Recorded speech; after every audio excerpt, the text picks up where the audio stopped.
Hello, welcome to Nyra's mums world. അപ്പോൾ കുറച്ച് ദിവസത്തെ ഗ്യാപ്പിന് ശേഷം വീണ്ടും ഒരു മിനി വ്ളോഗായിട്ട് വന്നതാണ് കേട്ടോ ഞാൻ.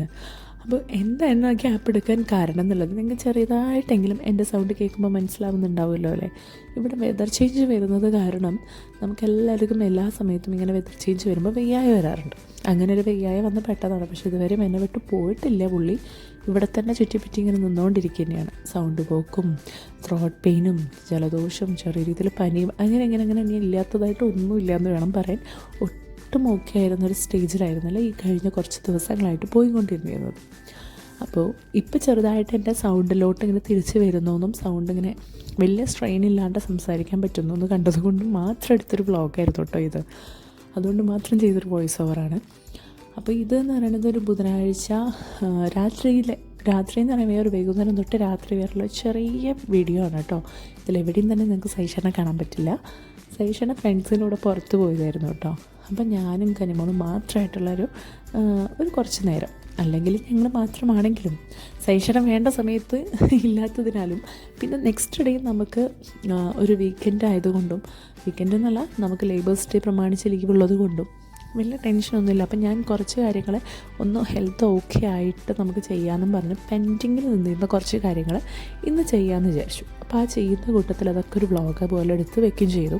പറ്റിയാൽ പോസ്റ്റ് ചെയ്യാം. സൗണ്ടൊക്കെ ബാക്ക് ടു നോർമൽ സ്റ്റേജിലോട്ട് വരികയാണ്, വലിയ സ്ട്രെയിൻ ചെയ്യേണ്ടെന്നുണ്ടെങ്കിൽ നമുക്ക് എടുക്കാമെന്നും വിചാരിച്ചിട്ടാണ് ഞാൻ ഈ വ്ളോഗ് എടുത്തത്. അങ്ങനെ അതെ, ഞാനും കനിമോളും കൂടി ആദ്യം കുറച്ച് നേരം ഡാൻസൊക്കെ കളിച്ച് നോക്കിയാവുമായിരുന്നു കേട്ടോ. കനിമോൾ ഉറങ്ങി എണീറ്റ് കുറച്ച് മുരാച്ചി മൂഡിലായിരുന്നു. അപ്പോൾ അവളെ ഓക്കെ ആക്കാൻ ഇങ്ങനത്തെ കുറച്ച് വഴികളൊക്കെ തന്നെയുള്ളൂ. അപ്പോൾ ദേ അവളിങ്ങനെ ഡാൻസൊക്കെ കളിച്ച് അവളും കൂടി ഡാൻസ് കളിക്കാനും അവൾക്ക് ഭയങ്കര ഇഷ്ടമുള്ളൊരു കാര്യമാണ്. പാട്ട് കേട്ടാൽ തുള്ളുന്ന കൂട്ടത്തിലുള്ളവരാണ് ഞങ്ങൾ രണ്ടാളും. അതുകൊണ്ട് തന്നെ കുറച്ച് നേരം ഇങ്ങനെ പാട്ടൊക്കെ വെച്ച് അതൊക്കെ ഇങ്ങനെ കളിച്ച് പിന്നെ അതിന് ശേഷം നെക്സ്റ്റ് റീലൊക്കെ എടുക്കാനുള്ള പുള്ളിക്കാരത്തേക്ക് ഭയങ്കര ഇഷ്ടമാട്ടോ റീൽസൊക്കെ. അപ്പോൾ പിന്നെ റീൽസ് എടുക്കാനുള്ള അതിൻ്റെ പ്ലാൻസൊക്കെ ചെയ്ത് പിന്നെ അന്ന് തന്നെ ഞങ്ങൾ റീൽ ഷൂട്ട് ചെയ്തിട്ടുണ്ടായിരുന്നു. അത് നിങ്ങൾക്ക് പോസ്റ്റ് ചെയ്തിട്ട് കണ്ടിട്ടുണ്ടാവും. നമ്മുടെ അറയ്ക്കൽ ആയിഷയുടെ അത് ഈ ഒരു ദിവസമായിരുന്നു ചെയ്തിരുന്നത് കേട്ടോ. അതിൻ്റെ മേക്കപ്പാണ് അവളുടെ മുഖത്ത് കാണാൻ പറ്റുന്നത്. അപ്പോൾ അതൊക്കെ കഴിഞ്ഞ് ഈ മുടി കെട്ടി വെക്കലൊരു ടാസ്ക് കേട്ടോ. മുടി കെട്ടി വെക്കാൻ ഒട്ടും ഇഷ്ടമല്ലാത്ത ഒരാളാണ്, ഫ്രീ ഹെയർ ഇഷ്ടമുള്ള ഒരാളാണ് കനിമോൾ. മുടി കെട്ടി വെക്കുക എന്ന് പറയുന്ന ഒരു ടാസ്ക്കാണ്. ആ മുടി തൊട്ടാൽ തുടങ്ങും കരച്ചിൽ. അപ്പോൾ ഡാൻസിൻ്റെ ഇടയിൽ കൂടെ മെല്ലെ സോപ്പിട്ട് ഞാൻ ആ മുടിയൊന്നും ഇങ്ങനെയൊക്കെ കെട്ടിയത് കേട്ടോ.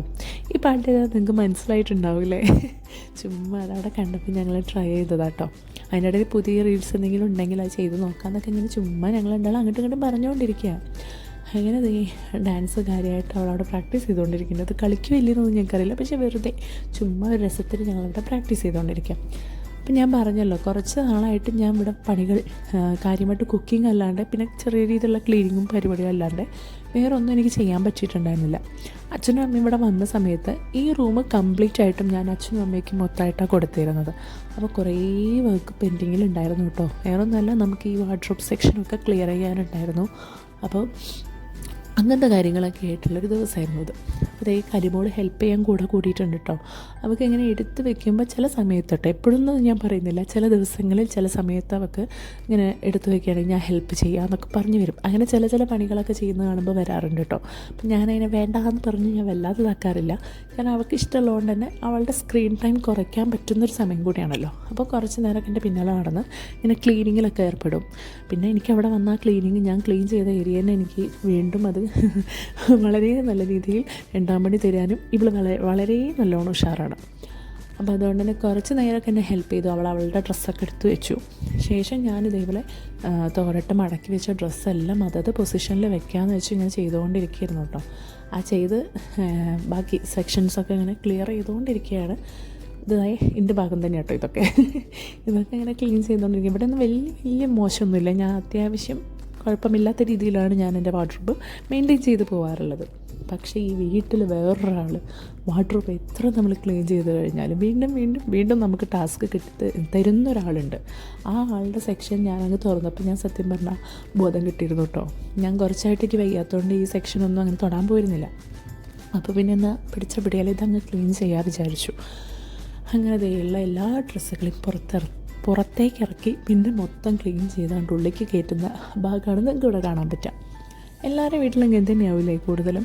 ഒരൊറ്റ വലിയിരിക്കും ഡ്രസ്സ് എടുക്കാൻ. പിന്നെ ആ ഡ്രസ്സിൻ്റെ അവസ്ഥയൊന്നും പറയണ്ട. അല്ലെങ്കിൽ കിട്ടിയിട്ടില്ല എന്നുണ്ടെങ്കിൽ ആകെ മൊത്തം ഒരു എന്താ പറയുക, മൊത്തത്തിലൊരു കച്ചറയായിരിക്കും ഇവിടെ ഉണ്ടാവുക. കച്ചറ എന്ന് പറഞ്ഞു കഴിഞ്ഞാൽ ഡ്രസ്സിൽ കേട്ടോ ഉദ്ദേശിച്ച്. നീ കനിമോളും വെടിയുണ്ട് കേട്ടോ ഇങ്ങനെ വന്ന് സഹായിക്കാൻ, ഞാൻ എടുത്ത് കൊണ്ടേ വെച്ചോളാം എന്നൊക്കെ പറഞ്ഞിട്ട്. അപ്പം ചില സമയത്ത് നല്ല മൂഡിലാണെന്നുണ്ടെങ്കിൽ എനിക്ക് ഭയങ്കര ഇഷ്ടമാണ് ഇങ്ങനെയൊക്കെ ചെയ്തു തരുന്നത് കാണുമ്പോൾ. ഞാനിങ്ങനെ അത് സഹായിച്ചോ എന്നൊക്കെ ഞാനും സപ്പോർട്ട് ചെയ്യും. എപ്പോഴും ഒന്നും ഇല്ലല്ലോ. പിന്നെ ഞാൻ പറഞ്ഞല്ലോ, നമുക്ക് ഫ്ലാറ്റിലുള്ള പിള്ളേരെ സംബന്ധിച്ച് സ്ക്രീൻ ടൈം കുറയ്ക്കാമെന്ന് പറയാനുള്ള ഓപ്ഷൻസ് ഇതുപോലെ അവൾ ചിലപ്പോൾ വരയ്ക്കുമ്പോഴോ അല്ലെങ്കിൽ ഇതുപോലെ എൻ്റെ പിന്നാലെ നടന്ന് അതും ചെയ്തു തരാൻ കാണിക്കുമ്പോഴോ ആണ് കേട്ടോ. അപ്പോൾ പിന്നെ ആ ഒരു അവസരം ഞാൻ മുതലാക്കാറുമുണ്ട്. അങ്ങനെ എൻ്റെ പിന്നാലെ നടന്ന്, പിന്നെ മൊബൈലിരിക്കുന്നതുകൊണ്ട് കുറച്ചുകൂടി ആവേശമുണ്ട്. ഞങ്ങളിങ്ങനെ പാട്ടൊക്കെ ഇട്ടിട്ടാട്ടോ പണിയെടുക്കാറില്ല. പൊതുവേ ഞാൻ എന്ത് പണി ചെയ്യുമ്പോഴും പാട്ട് അപ്പുറത്ത് വെച്ചുകൊണ്ടായിരിക്കും ചെയ്യുക. അതിന് ഇവിടെ എന്നെ സൈഷായിട്ട് എപ്പോഴും കളിയാക്കാറുണ്ട് കേട്ടോ. ഞാൻ എവിടെ പോകുമ്പോഴും മറ്റേ വേറൊരു ഐ ആം ദ ഗാദ ചംസ് എന്ന് പറയുന്ന പോലെയാണ് എൻ്റെ സ്പീക്കർ. ഞാൻ എവിടെയൊക്കെ പോകണം അവിടെയൊക്കെ എൻ്റെ സ്പീക്കറിനായിട്ട് ഞാൻ കൊണ്ടു നടക്കും കേട്ടോ. അപ്പോൾ എപ്പോഴും പാട്ട് കേട്ടും കൊണ്ട് പണിയെടുക്കുക എന്ന് പറയുന്നത് എനിക്ക് ഭയങ്കര സന്തോഷമുള്ളൊരു കാര്യം. കാരണം ഈ വീട്ടിൽ അങ്ങനെ ഒരു പാട്ടിൻ്റെ ഓളത്തിൽ നമ്മളിങ്ങനെ പണിയെടുക്കുമ്പോൾ വലിയ സ്ട്രെസ്സ് നമുക്ക് ഫീൽ ചെയ്യില്ല. അതുകൊണ്ട് തന്നെ ഇപ്രാവശ്യം ഞാൻ അമ്മയ്ക്ക് ഗിഫ്റ്റ് ചെയ്തിരുന്നതും ഒരു സ്പീക്കറാണ് കേട്ടോ. അപ്പോൾ അമ്മയ്ക്ക് ഭയങ്കര സന്തോഷമായി ആ പാട്ട് കേട്ട് ഇങ്ങനെ പണിയെടുക്കാൻ പറ്റും. ഞാൻ ഇങ്ങനെ ചെയ്യുന്നത് കാണുമ്പോൾ അമ്മ പറയാറുണ്ട്, നല്ല രസമല്ലേ ഇങ്ങനെ പാട്ടൊക്കെ കേട്ട് ഞാൻ അങ്ങനെ ചെയ്യുന്നതിനങ്ങനെ പറയാറുണ്ടായിരുന്നു. അപ്പോൾ പിന്നെ എനിക്ക് തോന്നി എന്തുകൊണ്ട് അമ്മയ്ക്കും ഒരു സ്പീക്കർ വാങ്ങിക്കൊടുത്താൽ അമ്മയും ഹാപ്പി ആവുമല്ലോ എന്ന് പറഞ്ഞാൽ ഒരു സ്പീക്കർ വാങ്ങിക്കൊടുത്തപ്പോൾ അമ്മയും ഭയങ്കര ഹാപ്പിയായി. ഇപ്പോൾ നാട്ടിൽ അമ്മയും പണിയെടുക്കുമ്പോൾ പാട്ടൊക്കെ വെച്ചാണ് പണിയെടുക്കുന്നത്. എനിക്ക് അതുകൊണ്ട് ഭയങ്കര സന്തോഷമായി എന്ന് കേൾക്കുമ്പോൾ എനിക്ക് നല്ലൊരു സന്തോഷം ഉണ്ടായിരുന്നു കേട്ടോ. കണ്ടില്ല, ഇതിൻ്റെ ഇടയിൽ ഞങ്ങളെ സ്റ്റെപ്പിടലൊക്കെ കാണാൻ പറ്റും കേട്ടോ. അവിടുന്ന് എനിക്ക് ഡ്രസ്സ് ഇങ്ങനെ എറിഞ്ഞു തരുന്നുണ്ടായിരുന്നു കനിമോളതിൻ്റെ ഇടയിൽ. അങ്ങനെ പറഞ്ഞ് കഥ കയ്യിൽ നിന്ന് പോയി. സൈഷൻ്റെ സെക്ഷൻ ഇങ്ങനെ ഓൾമോസ്റ്റ് ഇങ്ങനെ ക്ലിയറൊക്കെ ചെയ്തു കേട്ടോ. ക്ലിയറൊക്കെ ക്ലിയറായി. അങ്ങനെ നമ്മൾ ഈ പണീൻ്റെ ഈ ഒരു ഫുൾ വാർഡ്രോബ്, എൻ്റെ വാർഡ്രോബ് ഞാൻ പറഞ്ഞു ഒട്ടും മോശമായിട്ടൊന്നും ഉണ്ടായിരുന്നില്ല. പക്ഷേ എനിക്കിങ്ങനെ ഇടയ്ക്കിടയ്ക്ക് ഇങ്ങനെ ഇരിക്കുമ്പോൾ ഈ ഒരു സെക്ഷൻ ചെയ്ത് കഴിഞ്ഞാൽ പിന്നെ എനിക്ക് തോന്നും ഇതിൻ്റെയൊക്കെ സ്ഥാനങ്ങൾ പിന്നെയും ചേഞ്ച് ചെയ്തല്ലോ, കുർത്ത വെച്ച് കൊടുത്ത് വേറെ ടോപ്സോ അങ്ങനെ എന്തെങ്കിലുമൊക്കെ ആയിട്ട് അങ്ങോട്ടൊക്കെ ഇട്ട് വീണ്ടും സ്ഥാനം മാറ്റാനൊരു പൂതി വരും. അപ്പോൾ പിന്നെ അതങ്ങോട്ട് ചെയ്യാച്ചിട്ട് മൊത്തത്തിൽ ഡ്രസ്സുകളുടെ സ്ഥാനമൊക്കെ ഒന്ന് മാറ്റി വെക്കലായിരുന്നു അടുത്ത പരിപാടി കേട്ടോ. വേറൊരു പണിയില്ലായിരുന്നു, അതുകൊണ്ടാണ് എന്തായാലും ചെയ്തു തുടങ്ങി. അപ്പോൾ പിന്നെ ആ ഓളത്തിൽ അങ്ങനെ അങ്ങ് പോകുമ്പോൾ ആ പണി തീരും ചെയ്യും, വലിയ കുഴപ്പമില്ല. ഇപ്പോൾ ഏകദേശം സമയം ഇതൊക്കെ ചെയ്യുമ്പോൾ തന്നെ ഒരു 9 മണി കഴിഞ്ഞിട്ടുണ്ടായിരുന്നു കേട്ടോ. അപ്പം സൈഷേടൻ പോയിരുന്നത് ഫ്രണ്ട്സിൻ്റെ അടുത്തേക്കായിരുന്നു. ഞാൻ പറഞ്ഞല്ലോ, എനിക്ക് ഫ്രണ്ട്സ് എന്ന് പറഞ്ഞു കഴിഞ്ഞാൽ വളരെ കയ്യിലുണ്ടാവുന്ന വളരെ ചുരുക്കം നല്ല കുറേ ഫ്രണ്ട്സ് ഉണ്ട്. അവരുടെ കൂടെ ടൈം സ്പെൻഡ് ചെയ്യുക എന്ന് പറയുന്നത് എനിക്ക് ഏറ്റവും പ്രിയപ്പെട്ടൊരു കാര്യമാണ്. ഞാൻ വെക്കേഷൻ വരുന്ന സമയത്താണെങ്കിലും ഞാൻ നാട്ടിലുള്ളപ്പോഴായാലും എപ്പോഴാണെങ്കിലും ഇവിടുന്ന് ഞാൻ ഇടയ്ക്ക് വെക്കേഷനായിട്ടാണ് വരാറുള്ളത്. ചില സമയത്ത് ഞാൻ നാട്ടിൽ കണ്ടിന്യൂസ് ആയിട്ട് നിന്നിട്ടുമുണ്ട് പല റീസൺസ് കാരണം. അപ്പോൾ ആ സമയത്തെല്ലാം ഞാൻ അവർക്കുള്ള ടൈം കൊടുക്കാറുണ്ട്. കാരണം എനിക്ക് ഏറ്റവും ബ്ലെസ്ഡായിട്ട് തോന്നാറുള്ളത് ഏറ്റവും നല്ല ഫ്രണ്ട്സ് ഉള്ളത് തന്നെയാണ് കേട്ടോ. അവരുടെ കൂടെ ടൈം കൊടുക്കുക എന്നുള്ളത് അത് വേറെ തന്നെ ഒരു കാര്യമായിട്ട് എനിക്ക് ഫീൽ ചെയ്യലുണ്ട്. എനിക്ക് ഭയങ്കര സന്തോഷമായിരിക്കും. എന്താ പറയുക, അത് ഇപ്പോൾ ഇവിടെയാണെങ്കിൽ പോലും അവരുടെ കോളായാലും അവരുടെ മെസ്സേജ് ആയാലും ഞാൻ മാക്സിമം എന്നെക്കൊണ്ട് പറ്റുന്ന രീതിയിലെല്ലാം ഞാനത് അറ്റൻഡ് ചെയ്യാറുമുണ്ട്. അതേപോലെ തന്നെ എന്താ പറയുക, നമ്മൾ കാണാൻ പറ്റുന്ന അവസരങ്ങളൊന്നും മുടക്കാറില്ല. അപ്പോൾ അതുകൊണ്ട് തന്നെ ആ ഒരു ഫ്രണ്ട്ഷിപ്പ് അല്ലെങ്കിൽ ആ ഫ്രണ്ട്സിൻ്റെ കൂടെയുള്ളൊരു ചിൽ ഔട്ട് ടൈം എന്നൊക്കെ പറയുന്നത് ഞാൻ വളരെ പ്രീഷ്യസ് ആയിട്ട് കാണുന്ന, അല്ലെങ്കിൽ വളരെ എന്താ പറയുക, എനിക്കത്രയും മനസ്സിലാക്കാൻ പറ്റുന്ന ഒരാളായതുകൊണ്ട് തന്നെ സൈഷന് ഇങ്ങനെ വരുന്ന അവസരങ്ങളെയൊന്നും ഞാൻ മുടക്കാറോ മുഖം കാണിക്കാറോ ഇല്ല കേട്ടോ. എനിക്ക് ഏറ്റവും ഇഷ്ടമുള്ളൊരു കാര്യമാണ് ഫ്രണ്ട്സിൻ്റെ കൂടെയൊക്കെ ഒന്ന് പോയി ചിൽ ഔട്ട് ചെയ്യുക എന്നുള്ളത്. അതിലെപ്പോഴും നമ്മൾ ഫാമിലി ആയിട്ട് തന്നെ വേണമെന്നൊന്നുമില്ല. ഫാമിലി അല്ലാണ്ട് നമ്മളായിട്ട് നിൽക്കാൻ പറ്റുന്ന ഒരു സ്ഥലം കൂടി കൊടുത്തു കഴിഞ്ഞാൽ എനിക്കും അതേ സ്പേസ് കിട്ടുമ്പോൾ എനിക്ക് ഭയങ്കര സന്തോഷമാണ്. അപ്പോൾ ഞങ്ങൾ രണ്ടുപേരും ഈ ഒരു കാര്യത്തിൽ എനിക്കെപ്പോഴും ബ്ലെസ്ഡായിട്ട് തോന്നാറുണ്ട്. എന്നെ എൻ്റേതായ രീതിയിലും സൈഷയുടേതായ രീതിയിലും ഫ്രണ്ട്സിൻ്റെ കൂടെ ഹാപ്പിയാണ്. അല്ലാതെ ഞങ്ങൾ ഫാമിലിയായിട്ടും ഫ്രണ്ട്സിൻ്റെ കൂടെ ഇതുപോലെ കാണുമ്പോൾ അങ്ങനെയും ചെയ്യാറുണ്ട്. അപ്പം നമുക്ക് നമ്മളുടേതായ ഒരു കാര്യങ്ങളും കല്യാണം കഴിഞ്ഞ ശേഷം മുടക്കം വന്നു എന്നുള്ളൊരു സംസാരം ഒരിക്കലും വരാറില്ല. അങ്ങനെ സൈഷയുടെ ഫ്രണ്ട്സിനോടൊപ്പം എൻജോയ് ചെയ്യട്ടെ എന്നാണ് വിചാരിച്ചു. ഞാനും കരിമോളും കൂടെ അന്നത്തെ ദിവസം എൻജോയ് ചെയ്യുമായിരുന്നു കേട്ടോ, ഇങ്ങനെ ഓരോ വർക്കുകളായിട്ട്.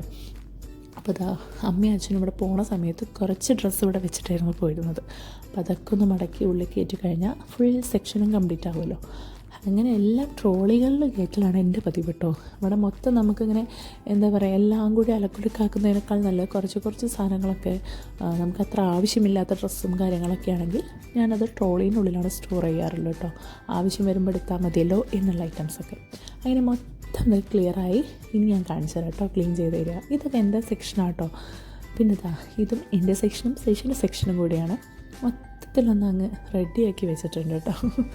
കണ്ടില്ലേ, ഇതിനെക്കൊണ്ട് പറ്റുന്ന രീതിയിൽ ദേ സൈഷൻ്റെ ഏരിയ റെഡിയാക്കിയിട്ടുണ്ട്. ഇനി ഇതൊരാഴ്ചേനുള്ളിൽ വീണ്ടും തലതിരിയുന്നത് എനിക്ക് ആലോചിക്കാൻ പോലും പറ്റുന്നില്ല. പിന്നെ കരിമോളുടെ റൂമിൽ കുറച്ച് ഭാഗങ്ങൾ മാത്രമേ ക്ലിയർ ചെയ്യാനുണ്ടായിരുന്നുള്ളൂ. ബാക്കിയൊക്കെ ഞാൻ ഓൾമോസ്റ്റ് മെല്ലെ ചെയ്തിട്ടുണ്ടായിരുന്നു. അങ്ങനെ ഈ ഒരു സെക്ഷനും കഴിഞ്ഞ് അങ്ങനെ നേരെ ഇനി അടുത്ത പരിപാടി ഫുഡ് കഴിക്കലായിരുന്നു കേട്ടോ. അപ്പോൾ തന്നെ ഏകദേശം സമയം 9:45 കഴിഞ്ഞിട്ടുണ്ടായിരുന്നു. വിശപ്പ് ഒട്ടുണ്ടായിരുന്നില്ല, കാരണം വൈകുന്നേരം ഞങ്ങൾ സ്നാക്സൊക്കെ കഴിച്ചിട്ടാണ് ഇരുന്നിരുന്നത്. അപ്പോൾ ഗോതമ്പ് ദോശ ഉണ്ടാക്കി വെച്ചിട്ട് അതിൻ്റെ മാവൊക്കെ കലക്കലായിരുന്നു എൻ്റെ പണി. അവിടെ കനിമോളാണ് TV കണ്ടുകൊണ്ടിരിക്കുകയാണ് കേട്ടോ. ഞാൻ വേഗം ഗോതമ്പ് ദോശയ്ക്കുള്ള പരിപാടിയാക്കി. കരിമുളക് കാണിച്ചു തരാം. കണ്ടില്ലേ, ഇവിടെ മെല്ലെ ഇങ്ങനെ കിടക്കുന്നത്, സ്വെറ്റർ ഇട്ട് കിടക്കുന്നത് ഇവിടെ AC ഇട്ടിട്ടുള്ള തണുപ്പുണ്ടെന്നും പറഞ്ഞിട്ടാണ് കേട്ടോ. അങ്ങനെ നല്ല രസമുണ്ടായിരുന്നു കേട്ടോ ആ കിടത്തം കാണാൻ. അതാണ് ഞാൻ ഷൂട്ട് ചെയ്ത് വെച്ചത്. പിന്നെ ഗോതമ്പ് ദോശ പെട്ടെന്നാവുമല്ലോ, ടപ്പ് എന്നാണ് വേഗം റെഡിയാക്കി എടുത്തു കേട്ടോ. അതിൻ്റെ ഇടയിൽ പുള്ളിക്കാരത്തി വന്നിട്ട് മറ്റേ ഓറിയോ ഷേക്ക് വേണമെന്ന് പറഞ്ഞുകൊണ്ട് അതും കൂടി അതിൻ്റെ ഇടയിൽ ഞാൻ ചെറുതായിട്ടൊന്ന് ഉണ്ടാക്കി വെച്ചിട്ടുണ്ടായിരുന്നു. അങ്ങനെ ഓറിയോ ഷേക്കാണ് ഈ അടിച്ച് ഞാൻ കൊണ്ടുവരുന്നത്. എനിക്ക് പൊതുവേ ഞാനിപ്പോൾ കുറച്ചായിട്ട് ഇവിടെ എന്നെക്കൊണ്ട് പറ്റുന്ന രീതിയിൽ, ഇപ്പോൾ കുറച്ചധികമായിട്ട് ഞാനിങ്ങനെ എന്നെക്കൊണ്ട് പറ്റുന്ന രീതിയിലുള്ള കാര്യങ്ങളൊക്കെ ഇവിടെ തന്നെ ചെയ്ത് കൊടുക്കാറുണ്ട് കേട്ടോ. അവൾക്ക് ചെറിയ സന്തോഷങ്ങൾ, ഇങ്ങനത്തെ കുഞ്ഞു കാര്യങ്ങൾ വളരെ മധുരത്തിനോട് പ്രോത്സാഹിപ്പിക്കുന്നതല്ല, പക്ഷേ എന്നിരുന്നാലും ഞാൻ ഉണ്ടാക്കി കൊടുക്കണമെന്ന് പറയുന്ന കുറച്ച് കാര്യങ്ങളൊക്കെ ഉണ്ട് അവൾക്ക്. അടുത്ത ചോക്ലേറ്റ് ഷേക്ക് ഉണ്ടാക്കി തരണം, സ്ട്രോബെറി ഷേക്ക് ഉണ്ടാക്കി തരണം എന്നൊക്കെ. അപ്പോൾ അതൊക്കെ എനിക്ക് ചെയ്ത് കൊടുക്കുമ്പോൾ എനിക്കൊരു സന്തോഷമാണ്. അവൾ ചോദിച്ചൊരു കാര്യം ഉണ്ടാക്കി കൊടുക്കാൻ പറ്റുക എന്നുള്ളത്. ചെറിയ കാര്യമാണെങ്കിലും വലിയ കാര്യമാണെങ്കിലും കേട്ടോ, അവൾക്കത് സന്തോഷം കിട്ടുന്നൊരു കാര്യമാകുമ്പോൾ എനിക്കൊരു സന്തോഷം. അപ്പോൾ നല്ല ടേസ്റ്റായിട്ടുള്ള ഗോതമ്പ് ദോശയും അതേപോലെ തന്നെ ഒട്ടും മോശമല്ലാത്ത ഓറിയോ മിൽക്ക് ഷേക്കും കൂടി അടിച്ച് കയറ്റിയിരുന്നു ഞങ്ങൾ. അങ്ങനെ കഴിച്ചത് പാത്രം കഴുകുന്ന സമയപ്പോഴേക്കും സൈഷായിട്ട് എത്തിയിട്ടുണ്ടായിരുന്നു കേട്ടോ. അപ്പോൾ പിന്നെ സൈഷേൻ്റെ അടുത്ത് അവിടെ കനിമോള് കുറച്ച് നേരം വർത്താനൊക്കെ പറഞ്ഞിരിക്കുന്ന സമയം കൊണ്ട് ഞാൻ എന്ത് ചെയ്തു വെച്ചാൽ കുറച്ച് പണികളൊക്കെ കഴിഞ്ഞ ശേഷം എന്നാൽ പോയി മെയിൽ കഴുകി ഫ്രഷായി വരാച്ചിട്ട് അങ്ങനെ പോയി കനിമോൾ ആദ്യം റെഡിയാക്കിയിട്ടുണ്ടായിരുന്നു കേട്ടോ. നീ ഉറങ്ങാനുള്ള സമയമായി. അപ്പോൾ കനിമോളെ പിടിച്ച് വേഗം കിടത്താൻ നോക്കട്ടെ കേട്ടോ. അപ്പോൾ അത്യാവശ്യം വലിയൊരു ടാസ്ക്കാണ് അത് എന്നുള്ളത്. അപ്പോൾ ആ ടാസ്കിലോട്ടായിരുന്നു ഞാൻ അടുത്തതായിട്ട് കാല് കുത്തിയിരുന്നത്. അപ്പോൾ ഈ ഒരു ചെറിയ വ്ളോഗ് ഇവിടെ എല്ലാവർക്കും ഇഷ്ടപ്പെട്ടു കരുതുന്നു. അടുത്ത നല്ലൊരു വ്ളോഗായിട്ട് കാണുന്നവരേക്ക് tata bye bye, see U.